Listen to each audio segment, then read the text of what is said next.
वृंदावन बिहारी लाल की जय, सियावर रामचंद्र भगवान की जय, पवन सुत हनुमान जी महाराज की जय। ओम नमः पार्वती पतये हर हर महादेव।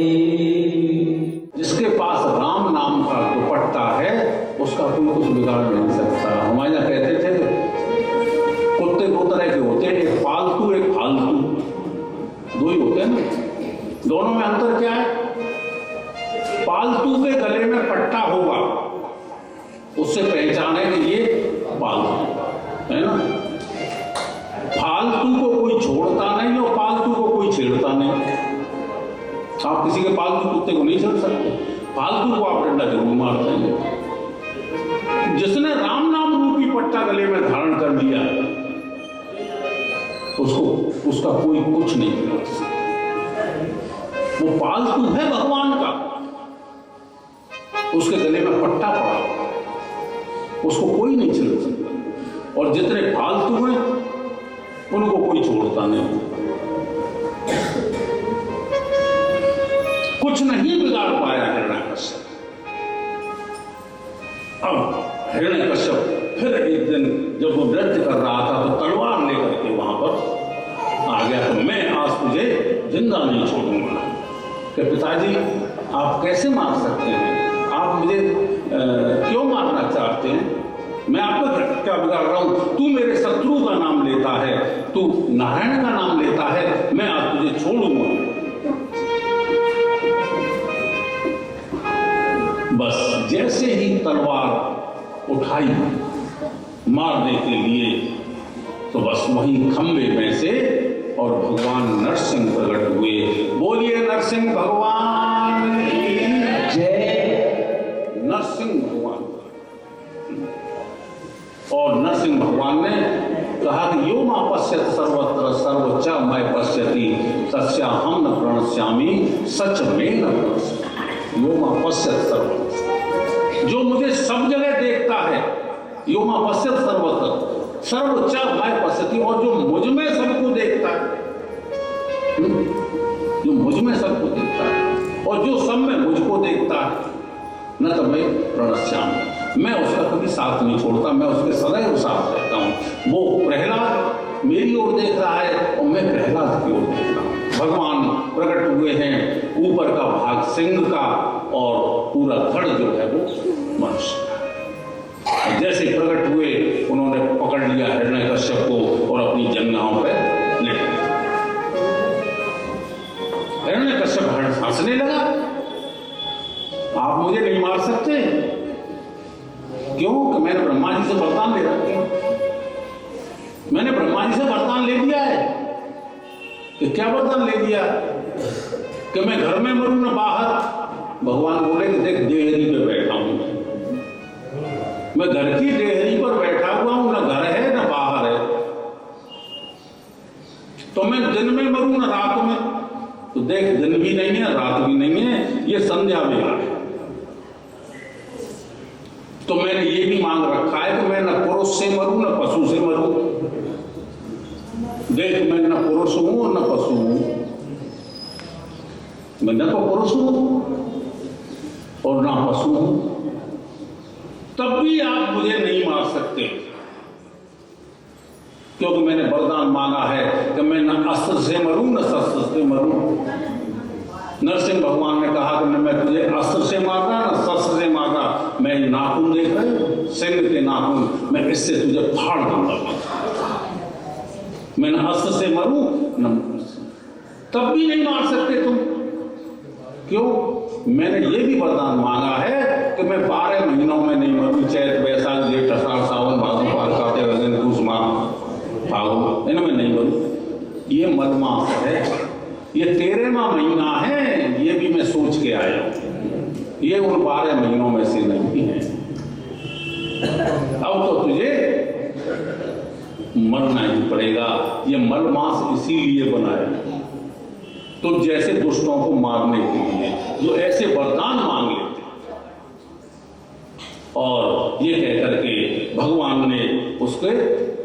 पेट को, छाती को चीर दिया, मार डाला हिरण्यकश्यप। और भगवान हुमारम कर रहे हैं, हुमारम जोर जोर से सांसें ले रहे हैं। भगवान की आंखें लाल हैं, क्रोध में लाल हैं और वो शांत नहीं हो रहे हैं। तो शांत कौन करे? प्रहलाद सामने खड़ा हुआ है। प्रहलाद सामने, देवता आए, देवता स्तुति कर रहे हैं नरसिंह भगवान की, लेकिन नरसिंह भगवान का क्रोध शांत नहीं हो रहा है। नरसिंह भगवान शांत नहीं हो। अब देवताओं ने कहा अब क्या करना चाहिए? देवता गए और क्षीर सागर से लक्ष्मी जी को लेकर के आए कि आप चलिए, आप उनको शांत कर सकती हैं, आप चलिए। लक्ष्मी जी को लेकर देवता आए और लक्ष्मी जी ने स्तुति की, लेकिन नरसिंह भगवान का क्रोध शांत नहीं हुआ, बहुत क्रोध। और बस इसके बाद लक्ष्मी जी ने कहा कि मेरे बस का नहीं है प्रहलाद, तुम जरा इनके पास चले।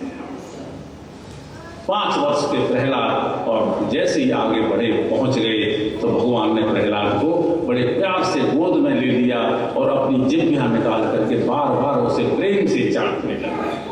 भगवान चाटने लगे और उनका क्रोध शांत हुआ, बड़े प्रसन्न हुए। नरसिंह भगवान कहने लगे कि प्रहलाद बताओ तुम्हें क्या चाहिए, तुम वर मांगो, तुम्हें क्या चाहिए? माने प्रभु अगर आप मुझे देना चाहते हैं, वैसे मेरी कोई इच्छा नहीं, लेकिन आप देना चाहते हैं तो मुझे एक वरदान दे कि क्या? कि ये मैं कभी किसी से कुछ मांगू नहीं, मुझे न मांगने का वरदान दे। मैं किसी से आपसे कुछ न मांगू, बस ये वरदान मुझे दे। माने नहीं, कुछ तो आपको मांगना पड़ेगा, कुछ तो मांगना पड़ेगा तुम्हें। तो प्रहलाद ने कहा कि प्रभु आप देना ही चाहते हैं तो आप इतना दे दीजिए कि मेरे पिता की दुर्गति न हो, मेरे पिता को मुक्ति प्रदान कर दीजिए, बस मैं ये चाहता हूं। नरसिंह भगवान बोले कि धन्य है प्रहलाद, जिस पिता ने तुझे इतने दुख दिए, आज भी तू अपने पिता की, ये संस्कार हैं, ये भगवान के संस्कार, ये हिरण्यकश्यप के संस्कार नहीं। इतना परिवर्तन अजामिल के जीवन में कई है ना। हम जब पत्थर फेंकते हैं कीचड़ में तो वो कीचड़ कहाँ आती है? हमारे ऊपर ही कीचड़, हमारे ऊपर कीचड़ आती है। इसलिए हमको बहुत सावधान रहना चाहिए। हम बुरा करेंगे उसका फल हमको बुरा ही भोगना है ना। कीचड़ हो रही है और किसी की कार फंस गई कीचड़, 2 आदमी वहां बैठे पास में और कार वाला बेचारा निकल के आया कि भैया जरा इसमें धक्का लगवा दो हमारी कार में, कीचड़ में। उन्होंने कहा ठीक है 500 रुपये लगेंगे, लेकिन ले लो। और उनने दोनों ने धक्का दिया, कार बाहर, 500 रुपये उसने दे दिए बेचारे, कार वाला था, 500 रुपये दे दिए। और बस पूछ लिया भाई तुम करते क्या हो दोनों से, कि हम सब कीचड़ करते हैं। अब आपकी गाड़ी निकलेगी फिर कीचड़ कर देंगे, फिर फंसेगी गाड़ी है, फिर कोई दूसरा आएगा तो उसकी गाड़ी निकलवाएंगे, हम दोनों यही रहते हैं, बस कीचड़ करते रहते हैं, गाड़ी निकालते रहते हैं और 500 रुपये सबसे। ये क्या है? ये ऐसे ही जीवन है। तो इस तरह आपने ये कथा सुनी और अब हम हिरण्यकश्यप की कथा आपके सामने रखें। प्रहलाद जी की कथा। मच्छूल भिन्न ग्रीवस्य भूर्णा रुद्रणवे रुधिर प्रियम तर्प्यस्ते भ्रातर में गतव्य था, भ्रातर में गतव्य था। हिरण्यकश्यप को जब पता चला कि विष्णु ने मेरे भाई हिरण्याक्ष को मार डाला,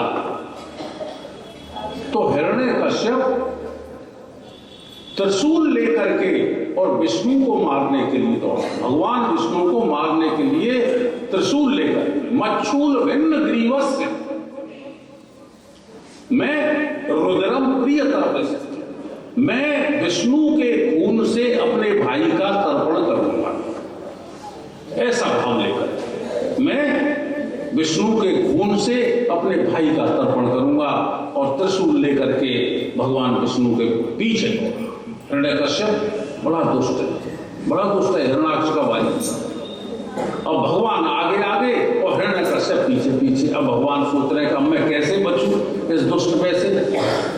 तो भगवान ने सोचा कि जितने भी दुष्ट पुरुष होते हैं वो भगवान को अपने भीतर, वो किसी को अपने भीतर नहीं देखते ऐसे लोग, मैं इसके भीतर ही छुप जाऊं। कितना बढ़िया तरीका भगवान ने निकाला। और ये अपने भीतर नहीं ढूंढेगा। आज तक कोई अपने आप को ढूंढता है, कोई कोशिश करता है? सब दूसरों के बारे में तो जानना चाहते हैं, वो कैसा है, वो कैसा है, सुबह अखबार लेके बैठ जाते हैं। हम क्या हैं, हम कैसे हैं, ये कोई नहीं देखता। और भगवान विष्णु उसके भीतर ही छुप गए हिरण्याकश्यप से, और हिरण्याकश्यप भाग रहा है, बाहर ढूंढ रहा है, और वो उसके भीतर ही छुपे। परमात्मा तो हमारे आपके भीतर है ना, वो भीतर। अच्छा देखो, बहुत पहले जो ट्रेन चलती थी तो बंबई पहुंचने में 2-2 दिन लग जाते थे, 2-2 रात हमारे आपके सामने। हीरे का व्यापारी बंबई से चला आगरे के लिए, इतना बड़ा हीरा लेकर बंबई से, जौहरी। और उसके संग ही एक चोर ने देख लिया कि इसने हीरा खरीदा है, चोर ने भी आगरा का टिकट ले लिया, उसके पीछे लग के लाए। दोनों को पास पास सीट मिल गई। इस सीट पे वो सो रहा है और इस सीट पे चोर सो रहा है। चोर केवल इसलिए कि मुझे हीरा पार करना है, इसका निकालना है हीरा। अब रात को जैसे ही वो शौच में जाए, टॉयलेट वगैरह में जाए, अब वो हीरे को ढूंढे चारों तरफ, उसके बिस्तर में, उसके बैग में, सब में हीरा नहीं मिला। पूरी रात वो ढूंढता रहा, वो तो सो गया जौहरी तो, और वो ढूंढता रहा, हीरा नहीं मिला। सुबह वो फिर टॉयलेट के लिए गया, फिर हीरे को ढूंढा, नहीं मिला। दूसरी रात भी बीत गई, हीरा नहीं मिला। और तीसरे दिन वो आगरा स्टेशन पे जैसे ही जौहरी उतरा, और वो चोर भी प्लेटफार्म पे आ गए और कहने लगा कि भैया सुनो जौहरी साहब, हाँ देखो मैं बंबई से आपके साथ आ रहा हूं, आपके पास हीरा है मुझे पता है, और मैंने पूरा ढूंढ लिया आपको, एक एक जेब, पूरे बैग सब, और मुझे हीरा नहीं मिला। वो हीरा मैं पूरी रात आपका हीरा ढूंढा। तो उसने, जौहरी ने कहा कि मुझे पता है कि आप बंबई से मेरे पीछे चले, जैसे ही आप टॉयलेट के लिए जाते, शाम को मैं अपना हीरा आपके तकिए में रख देता।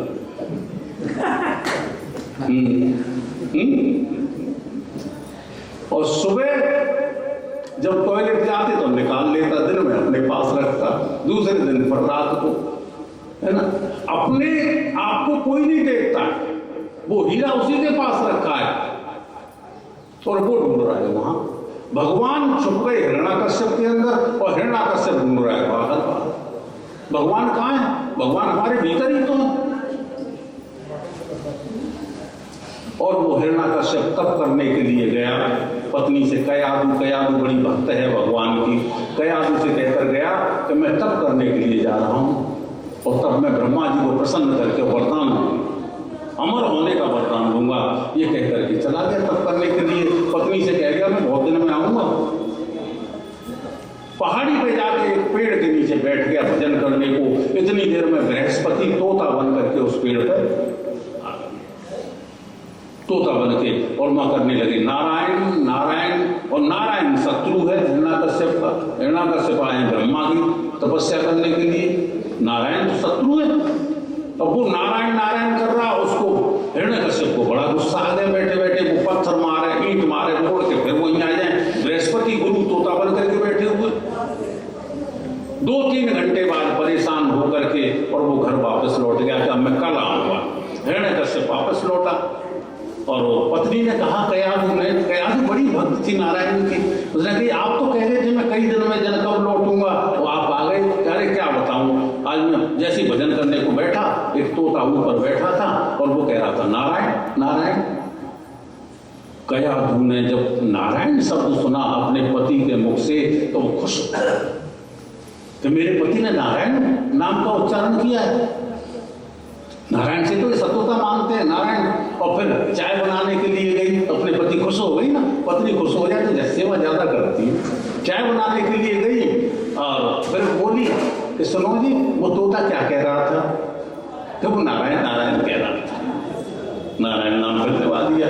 चाय लेके आ गई कि मैं रसोई में सुन नहीं पाई वो तोता क्या कह रहा था कि नारायण नारायण। उसकी इच्छा है कि मैं अपने पति से एक पूरी माला नारायण नाम की करवाऊं, ऐसी इच्छा बार बार कह रही है। वो जल रहा है, अरे इतनी बार तो मैंने बता दिया, अब क्या और बता दो। पत्नी जब सेवा ज्यादा करने लगे तो पति फिर कहता है कि अच्छा तू जो कहेगी वही करता रहूंगा, तू बता, है ना। और फिर भगवत कृपा ऐसी हुई, इतनी बार नाम लेके रात को सोते समय चरण दबाने के लिए कयाधु हिरण्यकश्यप के चरण दबाने के लिए बैठ गई और चरण दबाते दबाते कहती है स्वामी वो तोता क्या कह रहा है। चरण दबा रही हो पत्नी के, पति के, तो पति कितना प्रसन्न हो रहा होता है कि वो नारायण नारायण कह रहा होता है, कह रहा था कि अब के और बता दो कि वो नारायण नारायण कह रहा था। और इसी तरह से उन्होंने शयन किया और नारायण की कृपा से उसके गर्भ में प्रहलाद जी प्रवेश कर गए। नारायण नारायण कहते ही प्रहलाद जी ने गर्भ में प्रवेश किया कयाधु, है ना। तो ये गर्भाधान भी एक संस्कार होता है, शायद आपने सुना होगा, गर्भाधान एक संस्कार होता है। लेकिन दिति ने इसका पालन नहीं किया, इसलिए उसके हिरण्याक्ष पैदा हुआ कश्यप ऋषि के। इस संस्कार का पालन नहीं किया। दिति ने जो है शायद समय भोग की इच्छा की और कश्यप ऋषि ने बहुत मना किया, लेकिन वो मान नहीं, हट करके तो उसके राक्षस पैदा हुआ। ये गर्भाधान संस्कार है। भगवान नारायण का नाम लेते लेते ये संस्कार हुआ और प्रहलाद जी गर्भ में आ गए। भगवान के परम भक्त प्रहलाद, द्वादश भागवताचार्यों में प्रहलाद का भी नाम, ऐसे प्रहलाद गर्भ में आए हैं और फिर प्रहलाद का जन्म हुआ। ऐसा सुखदेव जी महाराज कहते हैं कि राजन 5 बातों का ध्यान रखो, 5 कार्य प्रत्येक घर में नित्य होने चाहिए। कौन कौन से? नंबर 1, प्रत्येक घर में अग्नि को भोग लगना चाहिए। सुबह रोटी जो बनाए तो वो अग्नि के लिए रोटी जानी चाहिए। दूसरा, गौ के लिए रोटी, गौ के लिए। पक्षियों के लिए चारा रखना चाहिए। जाड़ों के दिन में बाजरा और पानी रख सकते हैं। गर्मियों के दिन में क्या रखेंगे? गेहूं या चावल, इनमें एक उबाल देकर रखें अथवा दोनों को रात को भिगो के और तब सुबह रखें, थोड़े मुलायम हो जाएंगे, जरा कड़े होते हैं पक्षियों के लिए। पक्षियों के लिए, चींटियों के लिए आटा, उस आटे में 10% बूरा, ज्यादा नहीं, इससे ज्यादा नहीं, तनिक सा बूरा। 100 ग्राम आटा है तो 10 ग्राम बूरा, ये चींटियों के लिए रखें।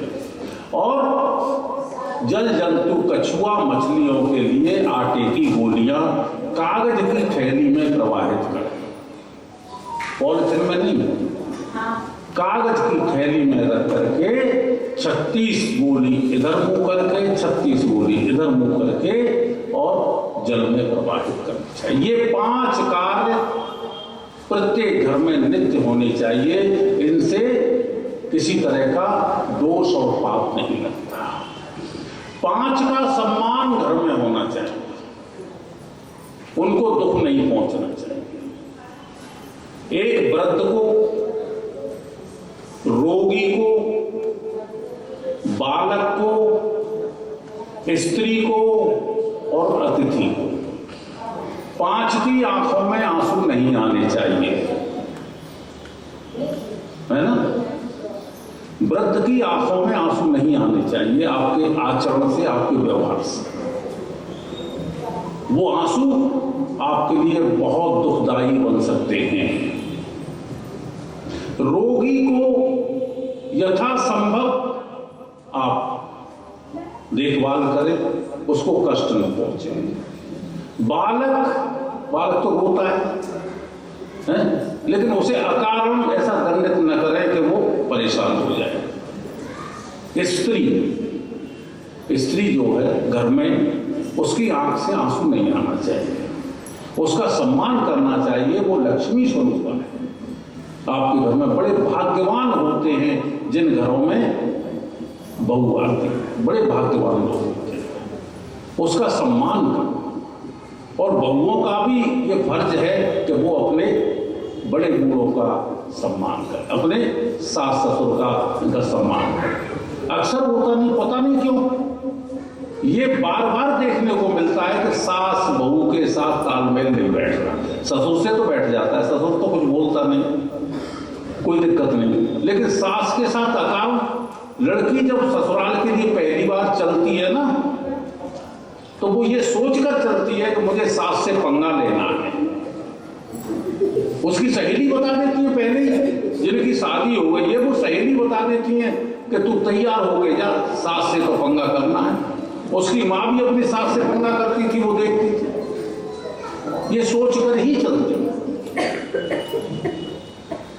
ध्यान रखें, सावधानी बरतें, स्त्रियों की आंखों से आंसू नहीं आने चाहिए। बहुओं को बहुत लाड़ प्यार से रखो, और बहुओं का भी कर्तव्य है कि वो अपने बड़ों की सबकी अच्छी तरह से सेवा करें। सेवा तो करते हैं। एक मुझे एक छोटी सी बात याद आती है। एक बहू तो बड़ी परेशान थी सास से, और सोचती थी कि कैसे ये सास ठिकाने लग जाए, हैं? तो चैन से मैं घर में रहूं। एक दिन वो वैद्य जी के पास पहुंची और वैद्य जी से धीरे से कहा कि वैद्य जी, मैं सास से बड़ी परेशान हूं, कोई ऐसी दवाई दे दो कि उसका राम नाम सत्य। अब वैद्य जी ने कहा कि ठीक है, कोई बात नहीं। वैद्य जी ने पैसे दे के 60 पुड़िया उसको बना के दे दी। ये स्लो पॉइजन है। एक एक पुड़िया सुबह शाम सब्जी में मिला दी सास की, और उसे खिला दी। 60 पुड़िया है, 1 महीने में काम हो जाए सब। लेकिन एक बात का ध्यान रखना, वैद्य जी ने कहा, अपनी सास की खूब सेवा करना, सेवा बहुत करना मन से। किसी को शक न हो जाए, कोई ये न कहे कि बहू ने कुछ कर दिया है। बोले ठीक है, खूब सेवा करूंगा, महीने भर की बात है, 1 महीने में झंझट खत्म हो जाएगा, 1 महीने सेवा कर लूंगी।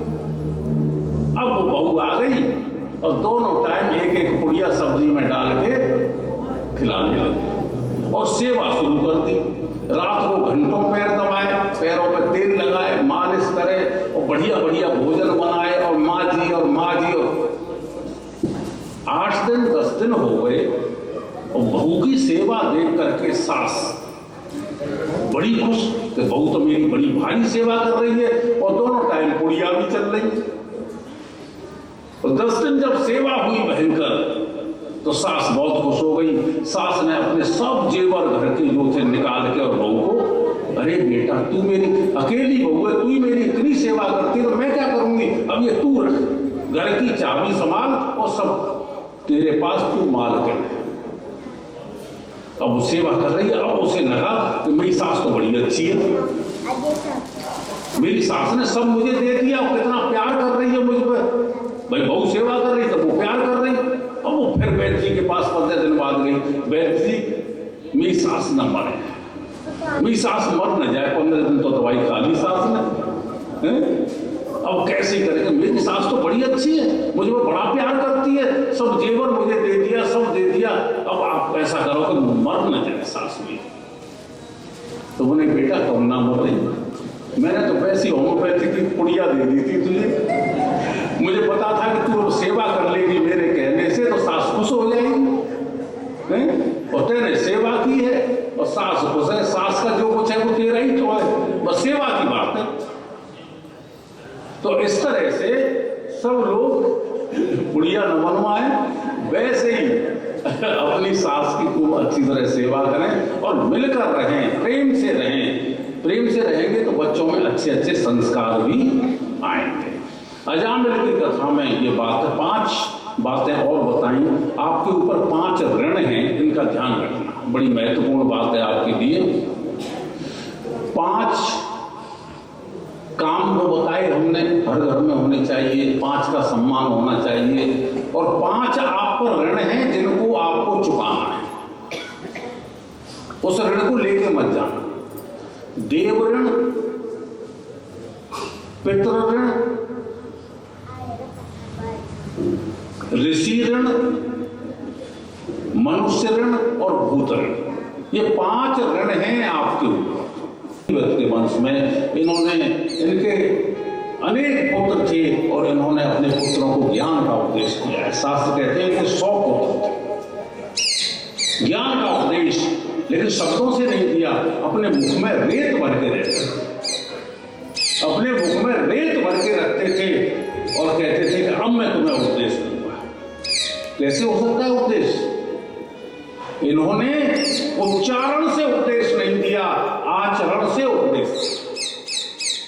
समझ गए? नहीं समझे? रामचरितमानस में जो उपदेश है वो आचरण का उपदेश है, उच्चारण का, शब्दों का। मैं आपको शब्दों से उपदेश दे रहा हूं, ये महत्वपूर्ण नहीं है। मैं अपने आचरण से आपको उपदेश करूं। भगवान राम कैसे चलते हैं, कैसे बैठते हैं, कैसे शयन करते हैं, कैसे जागृत अवस्था में आते हैं, कैसे भोजन करते हैं। युक्त कैसे स्वप्नावबोधस्य युक्तो भगवत दुख कहा, कैसे श्लोक युक्त आहार विहारस्य युक्त चेष्टस्य कर्मसु युक्त स्वप्नावबोधस्य योगो भगवत दुख। तो ऐसे यथा योग सोना, जागना, भोजन करना, ये जो है ये सब आचरण से उपदेश कहा गया है। हम अपने चलने फिरने से उपदेश दें। उच्चारण तो बाद की चीज है। आचरण और उच्चारण में अल्फाबेटिकली अगर देखें तो कौन सा पहले आएगा? आचरण पहले आएगा। और जिसका आचरण सही होगा उसका ही उच्चारण फलदायी होगा। गलत आचरण का व्यक्ति अगर उपदेश करता है तो पर उपदेश कुशल होते रे। उन्होंने किसने दे दिया उपदेश? रावण ने मंदोदरी को उपदेश दे दिया। ये रावण और मंदोदरी का संवाद है। मेघनाथ जब मरा है तो मंदोदरी छाती पीट पीट करके रो रही है, तो रावण उपदेश दे रहा है। अरे पहले तू तो उपदेश ले ले, कुछ तू इतनी दुष्टता कर रहा है और उसको उपदेश, पर उपदेश कुशल होते रे वहीं से। जब तक आचरण ठीक नहीं होगा तब तक उपदेश भी काम नहीं करेगा। ध्यान रखो। इसलिए उच्चारण का उपयोग कम, ऋषभदेव ने उच्चारण का उपयोग कम किया। मुख में रेत भर के रखते थे, मुझे बोलना न पड़े, मेरे चलने फिरने से, खाने पीने से ही लोग सीख जाएं सब कुछ। सबसे बड़े पुत्र भरत हैं। 9 पुत्र 9 योगेश्वर हैं उनके, महान संत इस पृथ्वी के, जिनका सम्मान जनक जी ने किया। जनक जी के साथ उनका सम्मान आएगा कथा में, समझे? और 9 और 1 10 और 9 पुत्र 9 दिशाओं के राजा हैं। शेष 81 पुत्र महा पंडित, महाज्ञानी, प्रकांड पंडित हैं, इस तरह का। और भरत जी को राज्य मिला। भरत जी का नाम आपने सुना होगा। भरत जी की कथा अत्यंत पावन, अत्यंत सुंदर कथा, भरत जी की कथा। और भरत जी पूरा राजपाट छोड़ करके चले गए। पत्नी को प्रणाम करके रात में निकल गए। 5 पुत्रों को छोड़ करके गए भरत जी। और इतना बड़ा राजपाट, पूरे भरत खंड का राजपाट भरत के पास था। इतना बड़ा राजपाट छोड़ करके पत्नी को, बड़ी सुंदर पत्नी और 5 बच्चों को छोड़ करके चले गए सीधे नेपाल। आज नेपाल में गंडकी नदी है, दामोदर कुंड है नेपाल में, गंडकी नदी के किनारे पहुंचे भजन करने। देखो भजन तो किया, भजन खूब किया। शतम विहाय भोक्तव्यम सहस्रम स्नानम आचरेत लक्ष्यम विहाय दानव्यम कोटि त्यक्त्वाम हर भजेत। शतम विहाय भोक्तव्यम, 100 कामों को छोड़कर भोजन करना चाहिए। ध्यान रखिए, शतम विहाय भोक्तव्यम। और सहस्रम स्नानम आचरेत, 1000 कामों को छोड़ करके स्नान करना चाहिए। लक्ष्यम विहाय दानव्यम, 1,00,000 कामों को छोड़ करके दान करना चाहिए। और कोटि त्यक्त्वाम हर भजन, करोड़ काम को छोड़ करके भगवान का भजन करना चाहिए। हर भगवान का यही सोच करके भरत जो है चले गए गंडकी के गंडकी नदी के किनारे और वहां भजन कर, खूब भजन किया सर, खूब भजन किया। कैसा भजन? 20 घंटे भजन, 4 घंटे शयन, 20 घंटे इतना। और नदी के किनारे एक दिन भजन कर रहे थे, बस उन्होंने देखा एक हिरणी दौड़ी हुई आ रही है, पीछे से शेर आ रहा है, और शेर के भय से वो हिरणी नदी में कूद गई। वो गर्भ से थी और नदी में कूदी, तभी उसके बच्चा, हिरण का बच्चा, हिरणी तो मर गई पानी में और बच्चा किनारे पर पड़ा। भरत जी ने उस बच्चे को उठा दिया, बच्चे को उठा के और धो के साफ करके उसके लिए दूध वूध की व्यवस्था की और उसको पाल लिया। अब वो बच्चा, भरत जी भजन कर रहे हैं, बच्चा सत्संग सुन रहा है, संत के पास बैठा है, जिसका संत का सानिध्य मिल गया, तो पूर्व जन्म के संस्कार होंगे उसके। उस हिरण के पूर्व जन्म के संस्कार थे कि वो एक महात्मा के पास बैठा हुआ है, उसको पाल लिया और वो ऐसा पाला कि वो एक क्षण भी हमसे दूर न हो जाए, हर समय उसको पास रखें। देखो एक सिद्धांत बताऊं मैं आपको बड़ा प्यारा सा। दया करना बहुत आवश्यक है, प्रत्येक जीव पर दया करें, लेकिन दया मोह में बदल न जाए, इस बात का ध्यान रखना। कुत्ते को आप रोटी डालिए, बहुत खुशी की बात है, उस पर दया करिए, लेकिन उसको पालना नहीं,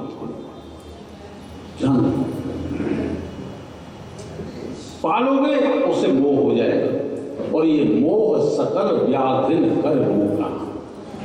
मोह सभी व्याधियों का मूल है, जड़ है। दया करना बहुत अच्छी बात है। देखिए, जब भी आप किसी पर दया करेंगे तो आपको बहुत खुशी होगी, बहुत अच्छी बात है, वो बहुत सुख देती है दया। लेकिन दया जब मोह में परिवर्तित हो जाती है, तो जो दया आपको परिणाम में सुख देने वाली है, वही दया परिणाम में मोह में आकर के दुख देने वाली बन जाएगी। मृग शावक पर दया करना अच्छी बात थी, लेकिन मोह में दया परिवर्तित हो जाए, ये दुख देने वाली होती है। इस सूत्र को ध्यान रखना। और यही हुआ भरत जी के पास। भरत जी उसमें इतने 5 अपने प्यारे प्यारे बच्चों को छोड़ करके गए, पत्नी को छोड़कर, और भरत खंड का राज्य छोड़ करके गए थे, और एक हिरण के बच्चे में मन फंस गया। ये है संसार, ये है माया। अरे भरतखंड का राज्य छोड़ दिया, सिंहासन, अपने बच्चों को छोड़ दिया, और मृग में मन फंस गया। उसे 1 मिनट अपने से अलग न रखे, इधर उधर चला जाए तो ढूंढ के ले आए, और वो आराम से बैठा, वो मृग उनके पास बैठा भजन सुन रहा है, सत्संग सुन रहा है। भाई संतों का सानिध्य मिल गया उसको, हिरण के बच्चे को, ये पूर्व जन्म का संस्कार था उसका। बस एक दिन कहीं हिरण का झुंड दिखाई दे गया, तो वो भाग गया, हिरण का बच्चा भाग गया, उसे तो जाना था। और जैसे वो भागा, अब ये पीछे पीछे भागे, मेरा बच्चा, मेरा बच्चा, मेरा बच्चा, और ये कह के उसकी याद में उन्होंने प्राणों का त्याग कर दिया भरत जी। और भरत जी ने प्राणों का त्याग किया, तो भरत जी कौन बन गए? हिरण। यम यम बाप स्मरण भावा त्यज्यन्ते कलेवरम तम तमे वेद कौनते सदा तद्भाव भावित। भगवान कृष्ण कहते हैं कि मृत्यु के समय जो जिस तरह का चिंतन करता है, जैसा स्मरण करता है, वो उसी स्वरूप को प्राप्त होता है।